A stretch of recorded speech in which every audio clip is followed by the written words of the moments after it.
Hello friends, good morning. Joytis world চ্যানেলে তোমাদের সবাইকে স্বাগত আরও একটা নতুন ব্লগে। আজকে আমাদের দীঘাতে দ্বিতীয় দিন। আমরা যে পশ্চিমবঙ্গ সরকারের হলিডে হোমটাতে আছি, এটা হচ্ছে তার বাইরেটা, এটা হচ্ছে তার গার্ডেন এরিয়া। দেখুন খুব সুন্দর কিন্তু হলিডে হোমটা, অনেক বড় বড় রুম, এবং একসঙ্গে যদি আপনারা 7-8 জন মিলেও আসেন তাহলেও কিন্তু একটি রুমেই আপনারা থাকতে পারবেন। আর আজকে একটু বেরোচ্ছি আমরা সাইট সিনের জন্য, দেখি কোথায় কোথায় যাওয়া যায়। যেখানেই যাব অবশ্যই আপনাদের সঙ্গে শেয়ার করব। আমি আবারও একবার আপনাদের বলে রাখি, এই হলিডে হোমটা কিন্তু আপনারা এসে বুক করতে পারবেন না, আপনাদের কিন্তু অনলাইনে বুকিং করে তবেই আসতে হবে। আর 600 টাকা করে হচ্ছে পার ডে এর রুম রেন্ট। যারা ঝট করে বাইরে কোথাও যাওয়ার প্ল্যান করতে পারছেন না, শুধু ভাবছেন যে দীঘাতেই একবার একটু ঘুরে আসি, দীঘাটাই কাছে পিঠে, তারা কিন্তু অতি অবশ্যই এই ওয়েস্ট বেঙ্গল গভর্নমেন্টের হলিডে হোমটা চুজ অবশ্যই করতে পারেন। এর জন্য কিন্তু অতি অবশ্যই আপনাদের আগে থেকে বুকিং করেই আসতে হবে। এবং বাইরের যে গার্ডেন এরিয়াটা দেখুন,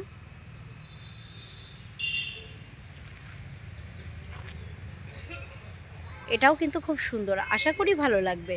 তবে এখানে কিন্তু আবারও বলছি, স্পট বুকিং হয় না, আগে থেকে অনলাইনে বুকিং করে তবেই আপনাদের আসতে হবে। তাহলে চলুন যাওয়া যাক। আজকে অবশ্য আমার কাছে একটা স্পেশাল দিন। কেন স্পেশাল সেটা ব্লগটা দেখতে থাকুন, দেখতে দেখতেই জানতে পারবেন। চলুন সঙ্গে থাকুন, দেখতে থাকুন। বেরিয়ে পড়লাম আমরা হলিডে হোম থেকে। এই হলিডে হোমে কিন্তু আপনারা গাড়ি নিয়েও আসতে পারেন, কারণ পার্কিং এরিয়া আছে।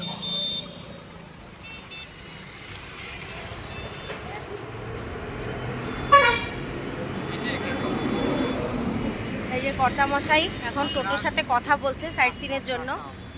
আগে হোক, ঠিক হোক, তারপরে যাচ্ছি।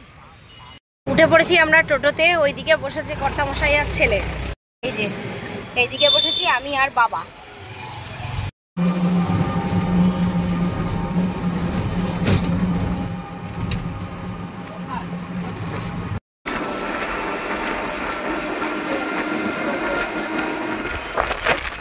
আমরা চলে এসেছি, এই একটা রাধাকৃষ্ণের মন্দির আছে। চলুন যাই ভেতরে, গিয়ে দেখি কি আছে। এই হলো মন্দিরটা, অপূর্ব সুন্দর এই মন্দিরটি এবং ভেতরে তার কারুকার্য। এটি একটি রাধাকৃষ্ণের মন্দির। দেখুন কি সুন্দর, অপূর্ব সুন্দর করে বানিয়েছে এরা। এখন আমরা এসে পৌঁছালাম হচ্ছে চন্দনেশ্বর মন্দির। চন্দনেশ্বর মন্দিরের সামনে এরকম নিয়ে সব বসে আছে, ঠাকুরের সব কিছুই পেয়ে যাবেন। আপনারা এখান থেকেও কিছু কিনতে চাইলে পরে কিনতে পারেন।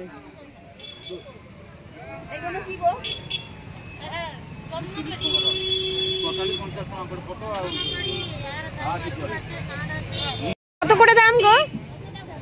40 টাকা, 50 টাকা, 60 টাকা, 40, 50, 60। আচ্ছা। আর এই গরুগুলো, এই ছোট গরুগুলো কত? 60 টাকা। আর বড়গুলো 70 টাকা। দেখুন এগুলো হচ্ছে ছোট গরু, এগুলো বলছে 60 টাকা। আর এগুলো একটু সাইজে বড়, এগুলো বলছে 70 টাকা। এই দেখুন এই ধারেও আছে। এই হলো মূল মন্দির। চলুন দেখি এবার মন্দিরের ভেতরে প্রবেশ করা যাক। চন্দনেশ্বর মন্দিরের ভেতরটা এই হচ্ছে মূল মন্দির। আর এখানে চন্দনেশ্বর মন্দিরে যেটা মেন অ্যাট্রাকশন, সেটা হচ্ছে এরকম ষাঁড়কেও এরা দেবতা জ্ঞানে পুজো করে।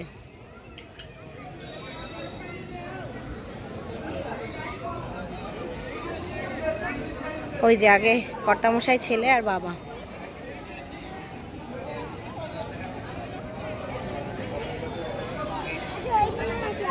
দেখুন মন্দিরের ভেতরেও রয়েছে প্রচুর পুজো দেওয়ার জিনিস। আপনারা যদি চান তাহলে এখানে পুজো দিতে পারেন।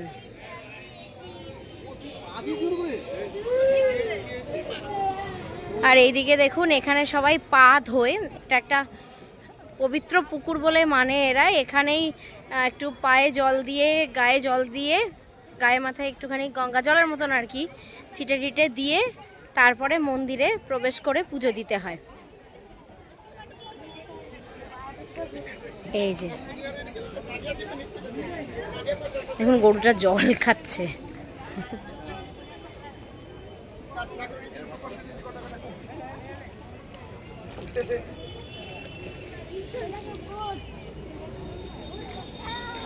কর্তামশাই একটু নামবে, নেমে একটু জলের ছিটা দিয়ে নেবে। এখান থেকে একটু পা ধুয়ে একটু মাথায় জলের ছিটে দিয়ে তারপরে মন্দিরে ঢুকতে হয়।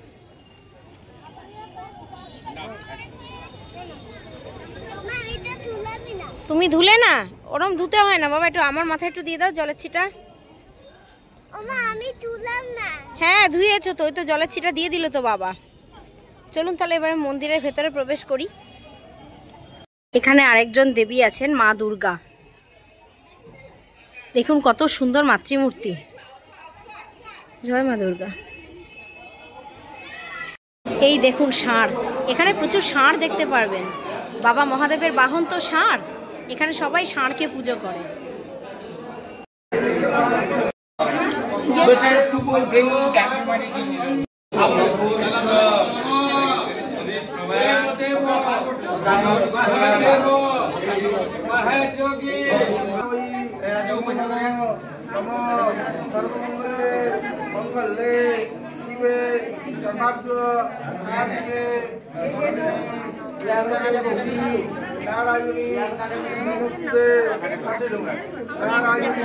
এই যে কর্তামশাই আবার একটু ষাঁড়কে আদর করে দিচ্ছে।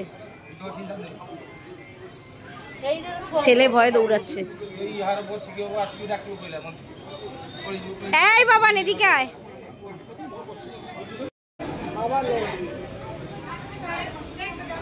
এখানেও এরকম আরেকটি রাধাকৃষ্ণের মন্দির আছে। কি সুন্দর রাধাকৃষ্ণের মূর্তি। পুরোহিত মশাই পুজো করছেন।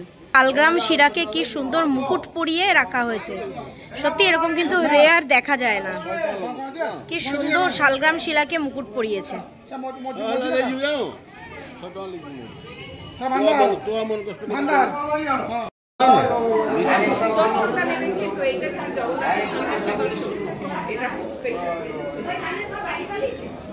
একজন ভদ্রমহিলা আছেন, উনি আমাকে বলে দিচ্ছেন, খুব ভালো। দেখুন কি সুন্দর জগন্নাথ বলরাম সুভদ্রার মূর্তি। গোপাল আছে, আর গোপালের পাশে উনি কি মা লক্ষ্মী। ও আর ইনি গরুর দেব। এই দেখুন গরুর দেবের মূর্তি। গণসা বাবা আর মা মঙ্গলচণ্ডীর মূর্তি। অপরূপ সুন্দর, ভীষণ সুন্দর। এই দেখুন একদম মন্দিরের পাশেও এরকম নিয়ে বসা সব ঠাকুরের জিনিসপত্র।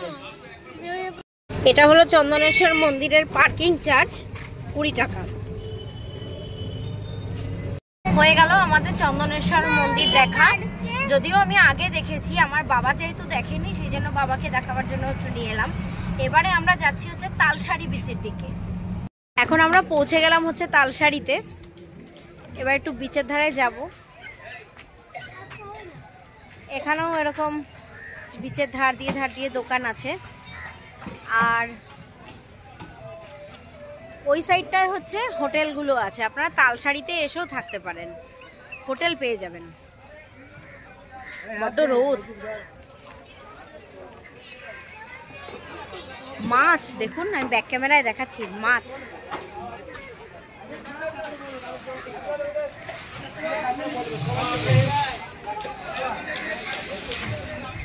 এই দেখুন কত মাছ উঠেছে। এগুলো কি মাছ? মৌরলা। লুজ পাওয়া যাবে না মনে হয় না? হ্যাঁ 100 টাকা কেজি। এই দেখুন ট্রলার ঢুকেছে নাকি। এই দেখুন মৌরলা মাছ কি ফ্রেশ। লুজ কেনা যাবে বলছে 100 টাকা কেজি। দেখুন কত মৌরলা মাছ এসছে। এটা কিন্তু তালসারিতে।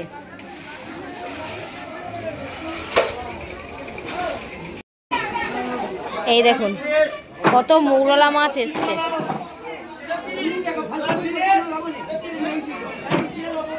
বাছাই করা মাছ যেগুলো একটু ভালো, এই যে এরকমভাবে সব বরফবন্দি হবে, হয়ে কলকাতায় পাড়ি দেবে। আর এই হলো পাল্লা, এক পাল্লা মানে হচ্ছে 5 কেজি।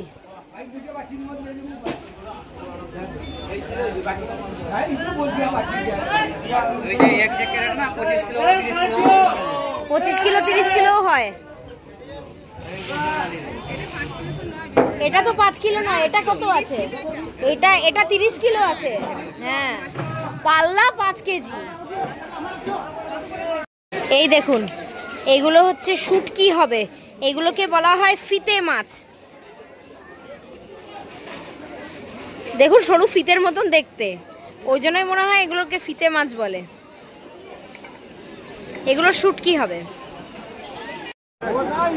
তালসারিতেও বোটিং হয়, ওই বোটে করে নিয়ে যাবে, একটু ঘুরিয়ে নিয়ে চলে আসবে।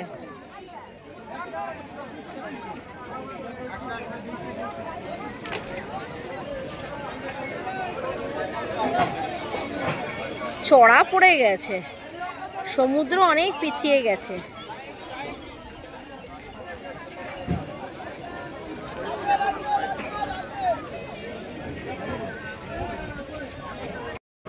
এবারে আমরা যাচ্ছি হচ্ছে উদয়পুর বিচে। তালসারি বিচেও পার্কিং ফি হচ্ছে 20 টাকা। আমরা পৌঁছে গেছি উদয়পুর বিচে।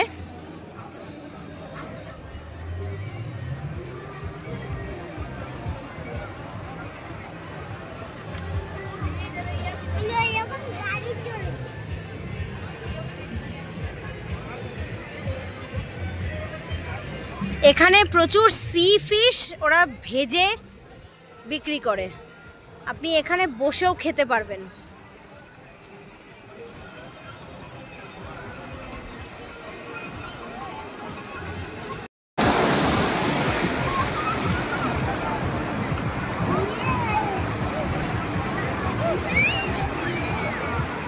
এখন আমরা চলে এসেছি কাজু বাদাম গার্ডেনে। এখানে সব কাজু বাদামের গাছ আছে।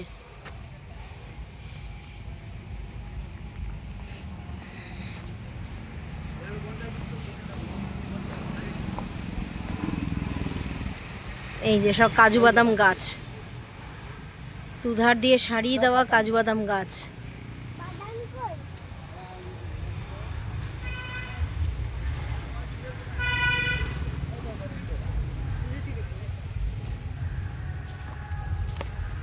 কাঠবাদামেরই মতো পাতা, কাঠবাদামেরই মতো গাছ, পাতাগুলো কি ছোট। আমাকে দিদানকে একটু তুলে দিন।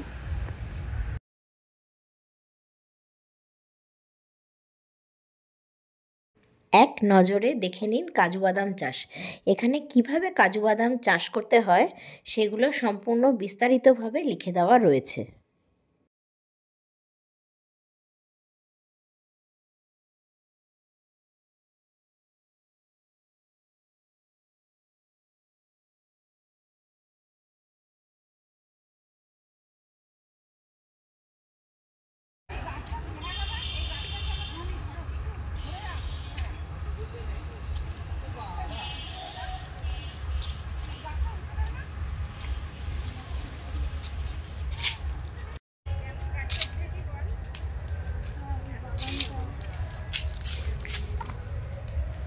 খুব সুন্দর জায়গাটা, কাজু বাদাম বাগানে ঝাউ গাছ। দীঘাতে জগন্নাথ ধাম তৈরি হচ্ছে শুনেছিলাম, আজকে এখন সেটা দেখতে পাচ্ছি চোখের ওপরে। এই দেখুন, একদম পুরোপুরি পুরীর জগন্নাথ দেবের মন্দির যেরকম ঠিক সেই রকমই।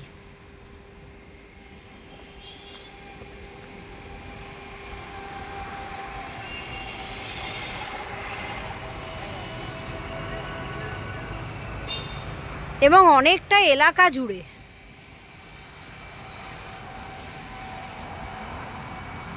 আমি একটু সামনের থেকে দেখানোর চেষ্টা করছি আপনাদের। এই দেখুন,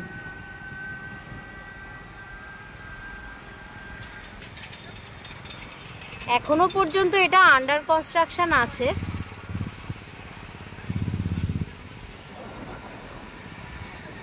এখানকার লোকজন তো বলছে যে এই বছরই নাকি উদ্বোধন হবে, দেখা যাক। দুপুরবেলা স্নান টান সেরে আমরা চলে এসেছি হোটেলে। আজকে আপনাদের বলছিলাম না, আজকে আমার জন্য একটা স্পেশাল দিন। আজকে হলো আমার বাবার জন্মদিন। এই যে বার্থডে বয় বসে আছে, আর ওই যে এইদিকে ছেলে, সামনে যাচ্ছে কর্তামশাই। আমরা যে রেস্টুরেন্টে খেতে এসেছি আজকে, এটার নাম হচ্ছে বলাকা রেস্টুরেন্ট।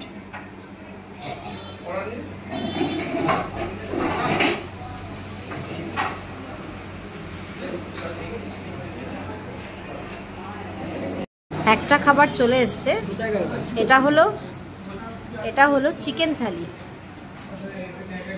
চিকেন, রাইস, ডাল, চাটনি, আলু পটলের তরকারি, এইটা একটা কিছু তরকারি হবে, পাঁপড়। থালি সিস্টেম যেহেতু, এইসব আইটেমগুলো সব সেম। আর যেহেতু বাবা মাংস খাবে না, চিকেন খায় না, বললো পমফ্রেট খাবে। এই হলো পমফ্রেট, এই হলো বার্থডে বয়ের লাঞ্চ আজকে। খাও।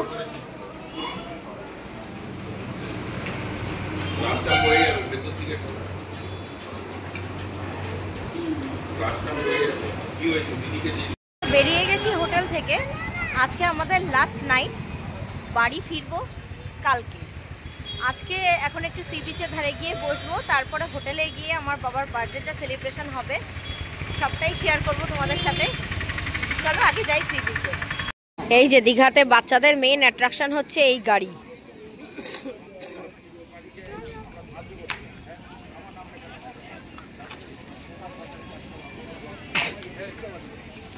চলে এসেছি আমরা সমুদ্রের পাড়ে।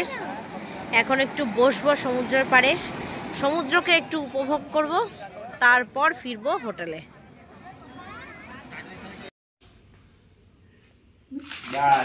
Happy birthday.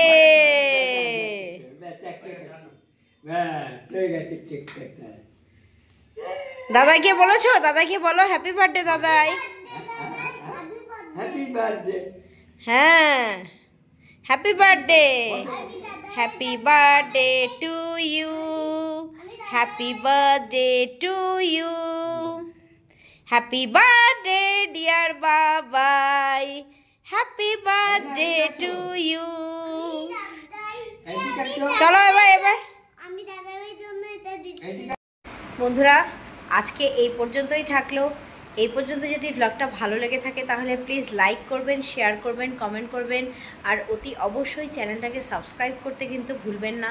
আজকের মতন এই পর্যন্তই থাকলো। আবার আপনাদের সঙ্গে দেখা হবে আগামী কোনো একটা ভ্লগে। ভালো থাকবেন সবাই, সুস্থ থাকবেন। আজকের মতন এখানেই, টাটা।